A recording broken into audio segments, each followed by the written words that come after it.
suis Odon-Lafontaine, je travaille sur les origines de l'islam depuis une quinzaine d'années avec des chercheurs, avec le père Édouard Marie Gallet en particulier, et puis avec d'autres chercheurs aussi, parce que en fait il y a un phénomène en cours dans le monde de la recherche universitaire sur les origines de l'islam. On n'arrête pas de découvrir de nouvelles choses sur ce qui s'est passé au VIe et au VIIe siècle et sur la façon dont l'islam est apparu. Et de fait, le monde de la recherche est un petit peu fermé, c'est un peu compliqué. Je sais pas moi, la grosse thèse qu'a faite le père Édouard Marie Gallet, elle n'est pas forcément accessible au grand public.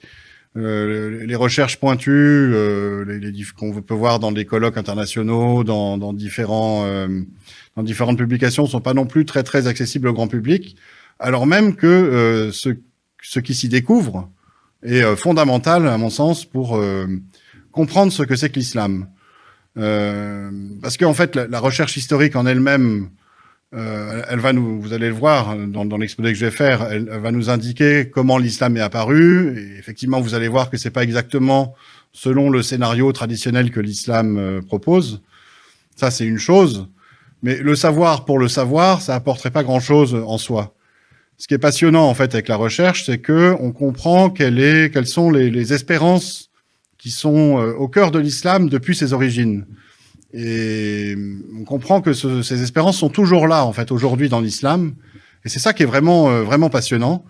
Et à partir de là, on peut mieux comprendre l'islam, on va dire ce que c'est pour les musulmans, comment ça agit dans les cœurs et dans les consciences, et donc mieux parler et dialoguer avec les musulmans. Et c'est notamment pour ça qu'on présente ce travail-là dans le cadre des forums Jésus le Messie, parce que, vous allez voir, ça a un intérêt pour l'évangélisation, pour le dialogue avec les musulmans. Alors, pour commencer, je voudrais juste vous présenter très rapidement, mais je pense que vous le connaissez déjà tous, ce que c'est que le scénario traditionnel que l'islam présente pour expliquer la façon dont il a apparu, quelles sont ses origines. Alors, j'ai fait figurer ça sur fond d'une bibliothèque d'ouvrages musulmans de tradition. La tradition musulmane est un océan, des dizaines, des centaines de milliers d'ouvrages qui expliquent, avec des anecdotes, des recueils d'anecdotes ou avec des récits construits, comment l'islam est apparu. Et en fait, c'est assez simple. Il y aurait eu un prophète de Dieu, un prophète divin, qui serait apparu en Arabie et qui aurait révélé la parole de Dieu à des païens arabes ignorants de Dieu et de la révélation, de Dieu au sens du Dieu unique, des païens polythéistes. Cette révélation, c'est le Coran en tant que parole divine incréée, quasiment au mot à mot. Et à partir de là, il y a toute une religion nouvelle qui se serait développée ex nihilo dans ce milieu païen arabe, donc en Arabie, entre la Mecque et Médine. Évidemment, l'islam prétend qu'il est la religion primordiale, qu'il est la religion d'Adam et des tout premiers hommes, qu'il est la religion des Juifs originellement, mais que les Juifs l'ont dévoyée, qu'il est la religion des chrétiens originellement, mais que les chrétiens l'auraient dévoyée.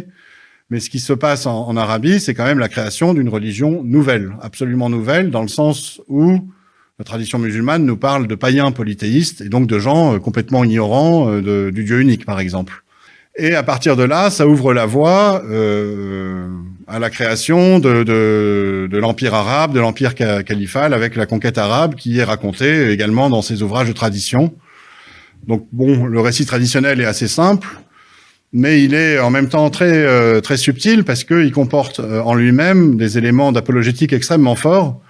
Il y a une sorte de mystère que cette tradition met en avant, à savoir que si l'islam est apparu dans un territoire reculé en Arabie, entre la Mecque et Médine, chez des païens analphabètes quasiment, ou du moins en plus avec un prophète dont on dit, selon la tradition, qu'il aurait été illettré, puis un seul homme, tout seul, quoi.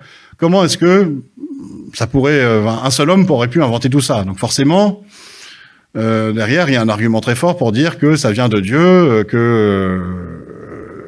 donc vous voyez la force apologétique de la chose. Par ailleurs, quand on considère ce qui est advenu après, c'est-à-dire la création de l'empire arabe, l'empire califal, de la grande civilisation islamique après. On va se poser la question aussi de savoir comment est-ce qu'une telle civilisation aurait pu naître de rien. Là aussi, encore un argument très fort, apologétique, pour pour dire que tout ça, ça viendrait finalement de Dieu. Et puis, il suffit aussi de regarder je vous ai parlé de l'océan que représente la tradition musulmane, les centaines de milliers d'ouvrages et de preuves que la tradition islamique avance. Donc, on aurait affaire, si on prend le récit traditionnel, vraiment à une religion révélée et voulue par Dieu.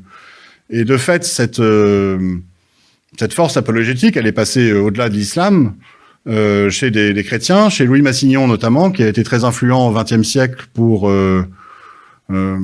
faire comprendre une certaine forme, enfin on va dire pour faire connaître l'islam dans les milieux chrétiens et catholiques.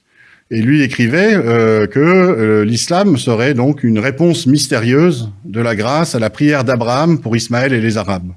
Alors Abraham, au sens où l'islam se réclame d'Abraham, alors l'Abraham biblique éventuellement, même si l'Abraham du Coran est un peu différent, et que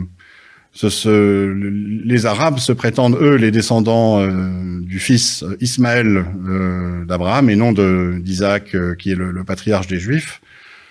Quoi qu'il en soit, on voit Louis Massignon, donc grand islamologue, mystique, un peu mystique islamo-chrétien, expliquer donc qu'il y aurait quelque chose de divin dans l'islam en soi, cette fameuse réponse mystérieuse de Dieu. Or, il n'y a rien de tout ça maintenant qui peut tenir au regard de ce que la recherche a fait émerger en fait.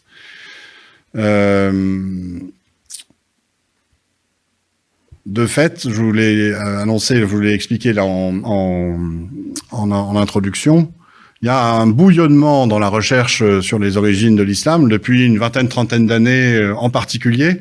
Mais grosso modo, on peut faire remonter ça à il y a un siècle et demi, où on a commencé d'appliquer à la tradition musulmane et aux textes musulmans les méthodes historico-critiques, les méthodes scientifiques en fait, tout simplement. Celles qu'on avait longuement expérimentées et appliquées sur la Bible et l'histoire sainte. Et donc, à partir de là, des choses nouvelles ont commencé d'émerger. Et donc, ça ne fait que 150 ans qu'on étudie réellement l'islam de manière critique et scientifique, alors que ça fait, depuis que la science existe, qu'on étudie le christianisme ou le judaïsme, ou l'histoire du christianisme et du judaïsme de cette manière. Et à partir de là, sont venues assez rapidement des remises en cause frontales de l'historicité des traditions musulmanes.